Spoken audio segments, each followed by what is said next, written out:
इस एडवेंचरस कहानी की शुरुआत होती है नियो नाम की एक आदमी को दिखाते हुए जो एक माया जाल के अंदर फंसा हुआ था। नियो ने जब अपनी आंखें खुली तब वह अपने सामने एक छोटी इंडियन लड़की को देखता है। नियो पूछने लगा था कि आखिर मैं हूँ कहाँ पर, तब जाकर वह छोटी बच्ची बताती है कि रियल दुनिया और माया जाल की दुनिया के बीच का रास्ता है और अब शायद इसी अलग जगहों पर फंस चुका था। नियो पूछता है कि आखिर यहाँ से बाहर निकलने का रास्ता क्या है, तब जाकर उस इंडियन लड़की ने बताया कि कुछ ही समय में यहाँ पर एक ट्रेन आने वाली है जिसके अंदर हम सब बैठकर माया जाल की दुनिया के 10 जा सकती है। ये कि सारे साथी माया जाल की दुनिया में मौजूद थे, इसलिए अब उसे किसी भी तरीके से उन के पास जाना ही पड़ेगा। अब हमें मॉर्गेज ट्रिनिटी नाम की नींव की डोज दिखाए जाते हैं जो कि ओरेकल लैब की एक बूढ़ी औरत के पास आ गए थे। मॉर्फेस पूछ रहा था कि आखिर हमको बचाकर कैसे लाए। ओरेकल साफ साफ बताती है कि न्यू उस जगह पर मौजूद है जो मशीनी की दुनिया और इंसानी दुनिया के बीच का रास्ता है, यानी कि वहां से बाहर निकला इतना भी आसान नहीं था, लेकिन फिर भी और अकेले उन सभी को इन्फॉर्मेशन दी कि कैसे वह को जाकर बचा सकते हैं। अब हमें स्टेशन पर दिखाया गया है जहां पर नियो उस बच्ची के मॉम एंड डैड से मिलता है। वह तो एक बहुत ही प्यारी इंडियन फैमिली होती है। उस लड़की का फादर नियम को बता रहा था कि हम सब रियल इंसान नहीं है, हम तो इस दुनिया के बना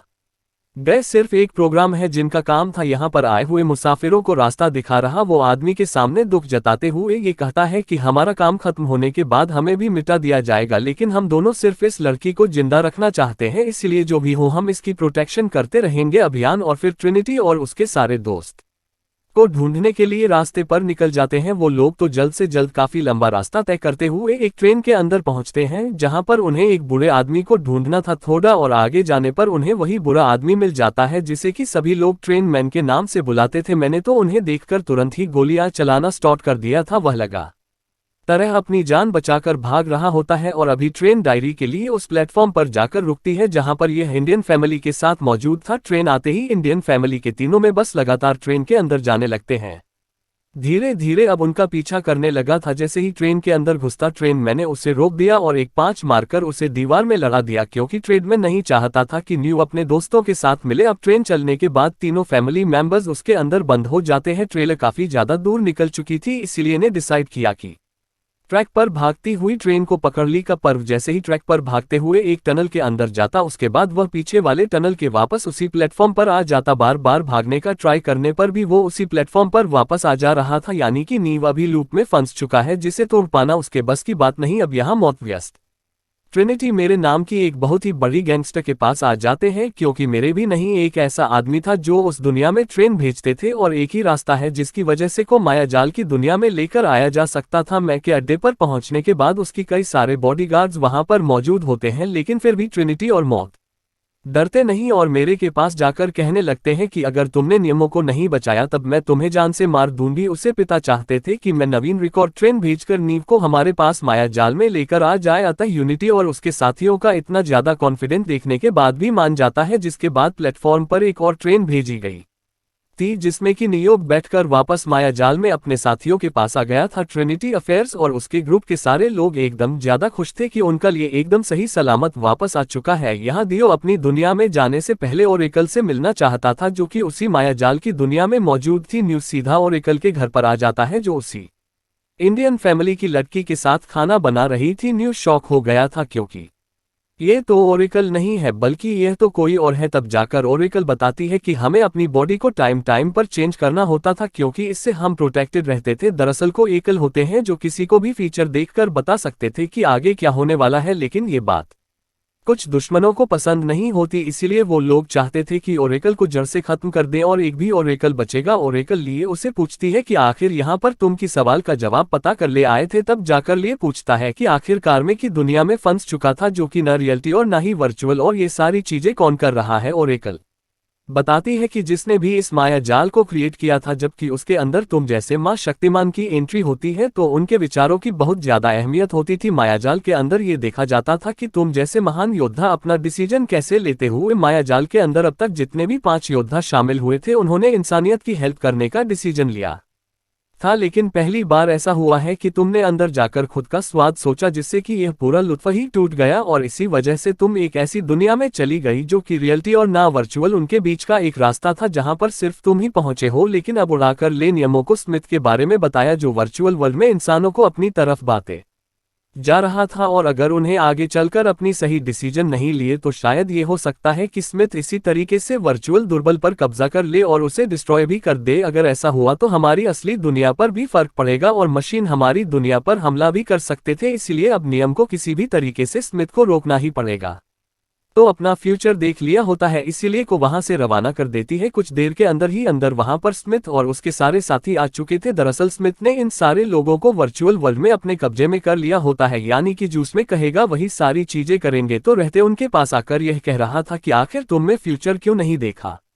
अगर तुमने फीचर देखा होगा तो तुम्हें पहले से ही पता होना चाहिए कि मैं तुम्हारे पास आ रहा हूं मारने के लिए, फिर भी तुम यहां से भागी क्यों नहीं? ओरेकल स्मिथ को सिर्फ इतना जवाब देती है कि हर चीज का एक समय होता है और शायद ये समय तुम्हारा बिल्कुल भी नहीं है। अब हमें यहाँ पर जेएनपीटी दिखाई जाती है जहां पर मॉर्फियस और उसकी सारी टीम में मौजूद थे। कमांडर जैन और उसके लोग भी मौजूद होते हैं जो बहुत ही ज्यादा घबराए थे क्योंकि और मशीनी दुनिया के बहुत सारे रोबोट इंसानों की दुनिया पर हमला करने वाले थे। अगर ऐसा हुआ तो इंसानी दुनिया के टुकड़े टुकड़े हो जाएंगे और कोई भी उन्हें बचा नहीं पाएगा, इसीलिए हमले से पहले ही उन्हें कुछ करना होगा और इन रोबोट को किसी भी तरीके से रोकना है। लेकिन की बात यह होती है कि किसी के पास तो कोई प्लानिंग नहीं था। तभी सही समय पर वाहन आ जाता है जो कमांडर वेद और मौत से कह रहा था कि मुझे प्लीज स्पेशी, जिससे कि मैं मशीनें दुनिया में जाकर उनसे कुछ बात कर सकूं। बट कमांडर जी इसकी परमिशन नहीं देते क्योंकि उनके पास पहले से ही रिसोर्सेस कम है और उन्हें नियो की बाहर नहीं बल्कि इस जगह पर जरूरत थी। लेकिन भरोसा दिखाते हुए ये कह रहा था कि मैं रोबोट की दुनिया में जाकर उन्हें समझा सकता हूं और अगर मेरा प्लान सक्सेसफुल रहा तो इन सारी दुनिया पूरी तरीके से बच जाएगी। हालांकि कमांडर जी उसके ऊपर भरोसा ही नहीं कर रहे थे क्योंकि रोबोट की दुनिया में जाकर उन्हें समझा पाना किसी एक सिंपल आदमी के बस की बात नहीं थी। लेकिन फिर भी उसके इतनी ज्यादा रिक्वेस्ट करने की वजह से को एक्सपी की दे दी जाती है जिससे कि वह रोबोट की दुनिया में जाकर उनसे बातें कर सके। ट्रिनिटी वीडियो की मदद करने के लिए उसके साथ जाने का डिसीजन ले लेती है और अब दोनों ही जल्द से जल्द पेशगी में बैठकर लगातार आगे की तरफ बढ़ने लगे थे। लेकिन उन्हें जरा भी अंदाजा नहीं था कि आगे चलकर उन्हें किन किन मुसीबतों का सामना करना पड़ेगा। अब सारी सेटअप होने के बाद और ट्रिनिटी स्पेसशिप को लॉन्च करके लगातार अपने टारगेट की तरफ बढ़ने लगे थे। जब वह दोनों स्पेसशिप में बैठकर आगे बढ़ना स्टार्ट कर देते हैं तभी स्पेसशिप के अंदर स्मिथ का एक आदमी मौजूद था जो नियम को मारना चाहता था। उस आदमी ने तो सबसे पहले टीवीटी को पकड़ लिया और उसे काफी ज्यादा मारने लगा। उसने तो ट्रीटी के गले पर चाकू भी रख दिया होता है। नियम को जब इस बारे में पता चला तो वो उसके पास धीरे धीरे घर लेकर बढ़ रहा था। उस आदमी से कहता है कि प्लीज तुम ट्रिनिटी को छोड़ दो और मुझे लेकर चले जाओ। तभी ट्रिनिटी इस कंडीशन का फायदा उठाती है और उस आदमी को चकमा देकर वहां से निकलती है। स्मिथ के आदमी में अब लगातार एक लड़ाई होने लगी थी, लेकिन अब अचानक से स्मिथ के उस आदमी ने दो इलेक्ट्रिसिटी फिक्स चल रहे वायरस को लिया और नियो की आंख में डायरेक्टली डाल दिया, जिससे कि नियो की दोनों वाकई एकदम से जल जाती है। वो आसपास की चीजें एकदम से देख ही नहीं पा रहा था। इस मौके का फायदा स्मिथ का आदमी उठाता है और उसके ऊपर लगातार वार करता है, लेकिन उसे जरा भी अंदाजा नहीं था कि के पास तो अजीब तरीके की पावर है जिससे कि वह अपने अंदर की आंखों से सारी चीजें महसूस कर पा रहा था। नियो लगातार उस आदमी के वार से बचता है और खुद को प्रोटेक्ट करता है और अब जाकर उसने आखिरकार स्मिथ की उस आदमी को ढूंढ लिया और उसे तुरंत ही जान से मार दिया। ट्रिनिटी भी का साथ दे रही थी, लेकिन अब की दोनों आंखें न होने के कारण वह प्रॉपर्ली स्पेसशिप नहीं चला पाएगा। ट्रिनिटी ही स्पेसशिप चलाने का जिम्मा अपने कंधों पर लेती है और लगातार आगे बढ़ने लग जाती है। जैसे जैसे वह मशीनी दुनिया के अंदर जा रहे थे उन्हें कई सारी एडवांस पीछे दिखाई देती है जो कि रोबोट ने अपनी टेक्नोलॉजी का यूज करके बनाई थी। ट्रिनिटी तो मशीन दुनिया की इतनी एडवांसमेंट को देखकर एकदम से चौंक रह जाती है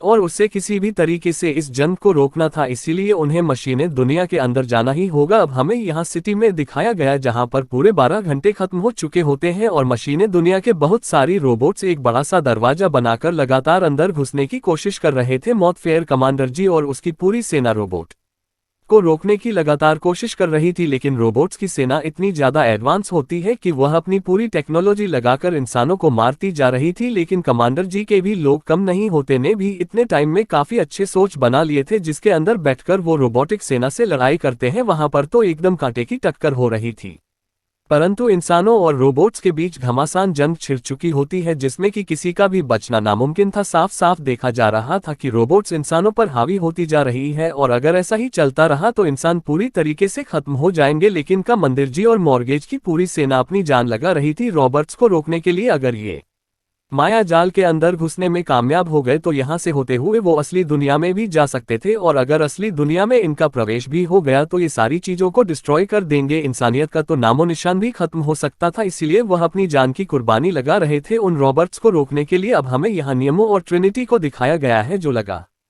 स्पेसशिप से होकर रोबोटिक्स की दुनिया में पहुंच चुके थे। सामने से रोबोट की एक बहुत ही बड़ी सेना लगातार उनकी तरफ हमला करने के लिए बढ़ रही थी, लेकिन अब यहाँ मायाजाल केंद्र के पास अलग अलग टाइप की पावर थी जिसे कि उसने कई साल की मेहनत करके सीखा था। नियोग अपना पूरा ध्यान जगह पर केंद्रित करता है और अपना हाथ बढ़ाकर उस पावर को निकालता है, जिससे कि सामने आने वाले रोबोट पूरी तरीके से डिस्ट्रॉय होते जा रहे थे। यह पावर इतनी ज्यादा तेज होती है कि स्पेसशिप के चारों तरफ आने वाले रोबोट जलकर भस्म हो जा रहे थे जैसे कि, और चारों तरफ कवच बना लिया हो। हालांकि लिए कि इस पावर से कई सारी रोबोट्स खत्म हो गए थे, लेकिन कुछ रोबोट्स बड़ी चालाकी से स्पेसशिप के नीचे कर छूट जाते हैं, जो अब लगातार उसके पर बमबारी करने लगे थे और स्पेसशिप का हाल बेहाल करने लगे थे। नियो किस पीसी पर भी एकदम खराब होकर डायरेक्ट लिंक क्रैश होकर नीचे गिर जाती है। ये धमाका इतना ज्यादा खतरनाक था कि ट्रिनिटी पूरी तरीके से घायल हो चुकी होती है, उसके कई सारे बॉडी पार्ट्स के अंदर घुस गए थे, यानी कि वो अब की मदद नहीं करता सकती। ट्रिनिटी से कहती है कि इसके आगे का सफर तुम्हें अकेले ही तय करना पड़ेगा। नियो बहुत ही ज्यादा दुखी होता है कि उसकी वजह से ट्रिनिटी की यह हालत हो गई, लेकिन उसे साफ साफ पता था कि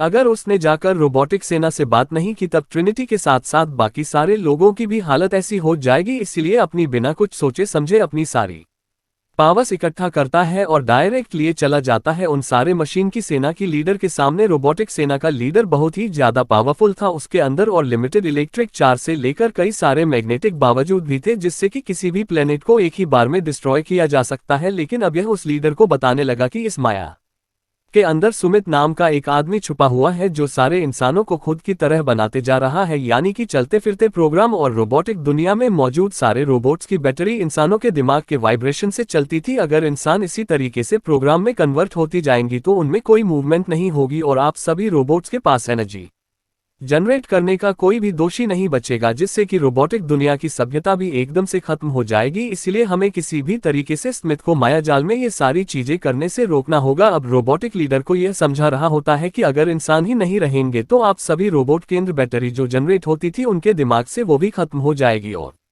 रोबोटिक दुनिया का भी खात्मा हो सकता था। इसीलिए अब और रोबोटिक लीडर से एक दिल करता है जिसमें कि वह कह रहा था कि मैं वर्चुअल दुनिया में जाकर स्मिथ को मार दूंगा, लेकिन इसके बदले डेंसिटी और इन सारी दुनिया पर भेजे गए सारे रोबोट्स को वापस बुलाना होगा। बहुत ज्यादा सोचने के बाद रोबोटिक दुनिया का लीडर इस बात के लिए मान जाता है और अब सारी चीजें सोने के बाद डायरी के लिए चला आया था वर्चुअल दुनिया के अंदर, जिसके अब ठीक सामने खड़ा हुआ होता है। ताज्जुब की बात यह थी कि स्मिथ ने अब तक कई सारी इन सवालों को अपने जैसा बना लिया था। लगभग वहां पर 1000 से भी ज्यादा स्मिथ के क्लोज खड़े हुए होते हैं जो उसकी बात मानती थी और उसके इशारों पर सारी चीजें करते थे। स्मिथ और एक दूसरे के ठीक सामने खड़े होते हैं लड़ाई करने के लिए। अब देखते देखते स्मिथ और के बीच घमासान लड़ाई चालू हो जाती है। स्मिथ ने अपने आदमी से कह दिया था कि हमारी लड़ाई के बीच कोई भी नहीं आएगा। ने और मैं तो लगातार वर्चुअल दुनिया में उड़ उड़कर लड़ाई करने लग जाते हैं। इन दोनों की टेक्निक इतनी ज्यादा फास्ट थी कि कोई भी उन्हें खुली आंखों से देख नहीं पा रहा था। कभी वह एक जगह पर होती थी को कभी दूसरी जगह पर। यह वन भी वो लड़ाई कई देर तक चलती है। एक समय पर तो लिए ने माफिया द्वारा दिखाई गई सारी फाइटिंग टेक्निक का यूज करके सभी को लगभग काफी डैमेज भी दिया था, लेकिन उसमें बार बार से रिकवर करके दुगनी पीछे उसकी पर हमला करता है। एक समय ऐसा आया जसप्रीत ने अपनी पूरी पावर इकट्ठा कर ली और जिस तरीके से उसने बाकी मसालों को खुद की एक नए प्रोग्राम में कन्वर्ट किया था उसी तरीके से उसने ले को भी पूरा कंट्रोल किया और अपनी जैसा एक नया प्रोग्राम बनाने लगा। नीव की पूरी बॉडी पर एक ब्लैक कलर का लिक्विड चढ़ने लगता है जो और कोई नहीं बल्कि समिति फैला रहा था उसे पूरी तरीके से कंट्रोल करने के लिए, और वो शायद थोड़ी देर बाद इसमें कामयाब भी हो जाता है। यूं तो पूरी तरीके से कन्वर्ट हो चुका था स्मिथ के बनाए गए एक नए प्रोग्राम में जो सटेम सेल उसके जैसा ही दिखता है, लेकिन इसमें की बात भूल गया था कि इस वर्चुअल दुनिया में ग्लिच की तरह आया होता है, यानी जिस तरीके से उड़ाकर ने बताया था कि वो बाहर रहती है जो इस वर्चुअल दुनिया के रूल्स को टूट सकता है, और इसी वजह से वही लूप टूटा था जो आज तक चलता रहा है। यानी कि मैं बाकी लोगों की तरह न्यू को अपने इशारों पर नहीं कंट्रोल कर सकता। और अब जाकर ली ने अपनी अंदर बची हुई सारी पावर इकट्ठा की और स्मिथ को अपने साथ कंबाइन करके पूरा ब्लास्ट कर दिया, जिससे कि स्मिथ की बॉडी डिटॉक्स धोनी के बाद वह पूरी तरीके से खत्म हो गया था। लेकिन दुख की बात यह होती है कि इस दवा के में भी मारा जा चुका है, उसकी भी बॉडी वहां पर कहीं दिखाई नहीं दे रही थी। ऐसा करते ही स्मिथ द्वारा क्रिएट की गिरफ्तारी प्रोग्राम भी आजाद हो जाते हैं, यानी कि उनके ऊपर से स्मिथ का सारा असर खत्म हो गया था। वहां एलटीटी में सभी लोग लगातार रॉब मौत से लड़ रहे होते हैं और उन्हें लग रहा था कि अब उनकी दुनिया भी खत्म हो जाएगी। तभी अचानक रोबोट की सेना एकदम रुक जाती है और वापस अपने मशीनी दुनिया के अंदर जाने लगती है, क्योंकि अब उन रोबोट के लीडर को पता चल चुका था कि स्मिथ मारा जा चुका है और नियो के साथ किए गए डील के अंदर अगर वो स्मिथ को मार देगा तब रोबोटिक दुनिया अभी बाकी लोगों पर हमला करना बंद कर देगी। इसी वजह से सारे रोबोट्स अपनी दुनिया में वापस लौटने लगते हैं। मौत फिर बाकी लोगों को भी अंदाजा हो गया था कि साहित्य नीव ने कर दिखाया है। उसने जैसा कहा था कि वह रोबोटिक लीडर को बात मनवा लेगा, वो शायद उसी की वजह से हुआ है। लेकिन वह फिर बहुत ज्यादा सोचने लगा कि आखिर यह सब कैसे किया। वर्चुअल वर्ल्ड में जो भी इंसान मौजूद थे वह एकदम खुश हो जाते हैं कि आखिरकार उनकी एक बहुत ही चहेती नीरो ने ये कर दिखाया। लेकिन आखिरकार उसने सब कुछ ठीक करने के लिए अपनी जान की कुर्बानी दे दी। सभी लोग नियो की इस बलिदान के लिए सराहना करने लग जाते हैं और इसी तरीके से धीरे धीरे करके वर्चुअल दुनिया और इंसानी दुनिया में शांति झाले लगी थी। वर्चुअल दुनिया की सारी चीजें बैक टू नॉर्मल हो जाती है। अब हमें यहाँ आकर और क्रिएटर एक दूसरे से बातें करते हुए दिखाई जाती है। क्रिएटर वो था जिसने की ये सारी चीजें डेवलप की थी वर्चुअल दुनिया के अंदर। क्रिएटर ओरेकल से कहता है कि सारी चीजें ठीक हो चुकी है, रोबोट्स और इंसान के बीच अब कभी लड़ाई होगी ही नहीं। लेकिन हो है कह रही थी कि जिस तरीके से मैंने फीचर देखा है उसमें कह सकते हैं कि समय आने तक सब कुछ ठीक है, लेकिन कुछ टाइम बाद ये सब फिर से खराब हो सकता है। अब इंडियन लड़की डायरी के लिए ओरेकल के पास आती है और उगते हुए सूरज को देखती है। वह उड़ाकर से पूछ रही थी कि न्यू वापस आएगा भी कि नहीं। उगते हुए सूर्य की तरफ देखते हुए कहती है कि इसकी पॉसिबिलिटी ज्यादा है कि एक बार फिर से जन्म ले सकता है और इस बार उसकी ताकत असीमित होगी। और इसी तरीके से हमारी एडवेंचरस कहानी यहीं पर खत्म हो जाती है। वर्ष आपको ये स्टोरी कैसी लगी कमेंट सेक्शन में बताना भूलना में। और अगर आपको मेरा एक्सप्रेशन भी अच्छा लगा होगा ना तो वीडियो को लाइक इन चैनल को सब्सक्राइब जरूर कर देना। मिलते ही है इसी तरीके की मजेदार वीडियोस में, तब तक के लिए बाय बाय।